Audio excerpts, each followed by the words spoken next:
he's like a scumbag, but I don't hate Ice Poseidon. Like, it's like, whatever, you're just I wouldn't associate with you, but it's not like there's this genuine, like, oh man, I want this guy's fucking, you know, like a life, like, insane, you know, to that point where it's like I want everything removed or gone away, or like I'm getting to the point where I'm like scrutinizing relationships and all that shit. I'm like, I'm never in a million years we're reaching that level. So it's just, it's like, you do realize both of them are living their lives praying that none of their mistakes like get public, and praying that the other people don't see them in a moment of weakness. It's like, I bet you every time do you realize every time Keemstar stubs his toe, he thanks God Ethan doesn't know about it.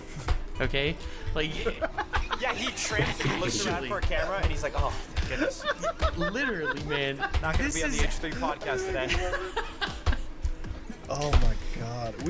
I swear, this might have been the best episode we've... I like this. Yeah, this was fun. I got like the endorphins from laughing so much. Feel good. That was a good one. This is like insanely fucking well done. It's like we laughed at actual like internet dumbasses. And honestly, like just to go back to the Ethan and like, you know, Keem shit just now, it's like this is a rivalry that I don't think will ever end. I think it'll outlive the internet. This is like the one true rivalry that I've just seen, period. It's just insane.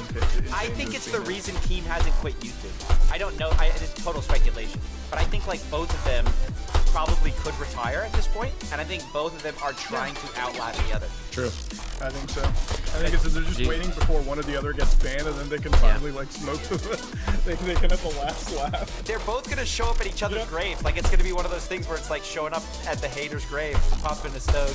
You know, one of the things that I want to give Spooky2988 a lot of credit for that I didn't give last episode, or maybe an episode before, is I have big respect for the man for trying to make his money by his own merits and not falling into the crypto shit like I Show Speed or any of these people have. You know, when I saw the whole Speed FTX thing, no joke. Like, you're giving him too much credit. No. He gets 10,000 views. He gets 10,000 views a video. Okay. No, wasn't he just bragging like last year that like, hey, I got rich from crypto? Yeah, he was. He literally was bragging last year. He's like, I don't have to work anymore. I'm rich now. Apparently, if you watch the video, it made like 6 figures, I think, or something.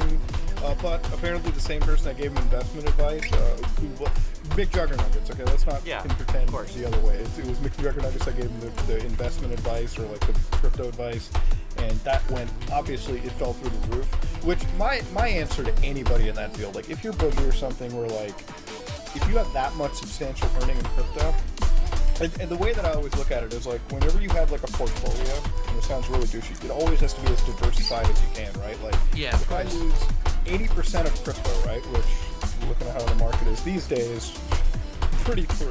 All right, I'm just giving you guys some insight. That's like maybe 10% of overall financials, right? So it's like, even if I lost a shit ton in crypto, overall, is it like doom and gloom, you know? It's like, whatever, just keep it to the side.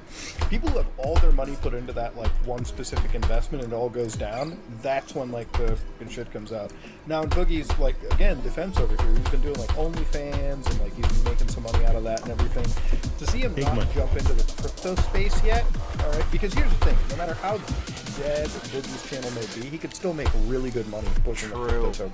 I see your point. He hasn't run like the coin thing. He hasn't gotten sponsored by coin. He hasn't started his own coin. Exactly. Because like, even with a channel like that, and we remember this from like the fucking Sam Pepper days, right? Like Save the Kids token. I remember I had the same exact thing where Sam Pepper could post like a 5-like tweet and get $3 grand. $3 grand is a good chunk of money, no matter what. Like for one fucking tweet, that 5 likes, which in reality are really like one actual like, because 4 of them are your own stock accounts. Kind of a big deal, all right? And the fact that he hasn't jumped into that yet is like pretty big respect in that. I don't know if he's doing it because of the legal issues surrounding him, and I don't think he wants the extra, you know, like he doesn't want another like alphabet agency to like start looking into his shit. But also, it's like, you know, a bit more respect. Like Speed, it's interesting because Speed, he's already a pretty wealthy kid. He has to be, right? Like he's been on YouTube for a bit now. Yeah. He's been on here. Shit, anybody driving a fucking Porsche around, wealthiest, you're fine. Like you're living in the 1%. And even then, after all of it, you still say yes to a crypto scam. Kind of an insane thing to me. Because when I looked at a crypto scam, you make 6 figures, right? And 6 figures is a good chunk of money, but it's not good enough to burn your fucking bridges with your fans, or scam your fans, really. No amount of money really is. But, like, seeing Speed do that, and you can even see in the video when he was streaming with these like Paradox coin guys, he was a little on edge. He was like, I don't really feel comfortable, but it's a contractual obligation, might as well go through with it. And it just didn't fucking pan out. That's the thing that I don't ever understand with influencers. Like, at that stage, you know? I do agree. What Speed did was way worse, and like all Boogie did was kind of make a meme of himself, because he just was like, oh, I'm rich, and then like 1 year later he's like, I'm broke, I need your help. You know, that was like just funny. But yeah, like what Speed did is like terrible. I mean, but honestly, I think his excuse, and to be fair, it's true. He's just super young, and I think he's just gonna realize, I mean, dude. I think it's tough being like literally a minor and getting famous that fast, like getting as famous as he has gotten. Yeah, I think it's the famous that fast thing. The minor thing definitely, you know, keep him out of jail, but I feel like it's not a good enough excuse.